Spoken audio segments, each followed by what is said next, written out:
So now I want to show you about navigating around a sheet, which is extremely useful. This is a table I created with popular boys and girls names, and these are basically randomly generated numbers, but they could be test results. That's what I originally designed this test table for. Deliberately made this a really big table because I wanted to demonstrate how to move around quickly. So if I press the page down button, you can see it goes down to page 404, row 404 rather, and if I go to the right, it goes to column AC. I'll show you how to quickly get to the bottom.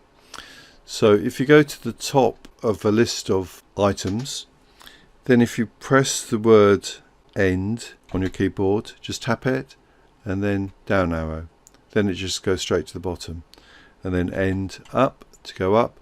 Now to go to the right, if you go end to the right, you see it's gone to the end of it's detected a blank space, so that's why it stopped there.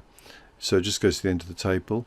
But then if I go right again and then end right, it goes to the next change of type of what's in the box, so between nothing in the box and something in the box, or something in the box and nothing in the box. So if I click end right, it will go to the end of the table again. If I do end right again, these are all completely empty, so it just goes all the way to the end. You can't find any data. So as you see, we're in column XFD. Now, considering, as you know, there's 26 letters in the alphabet, so it's 26 times 26 plus a bit more. So it's got a lot of columns. So end to the left, end left, end left, end left. So you soon get the hang of this end using the end button, but it's a very quick way of navigating.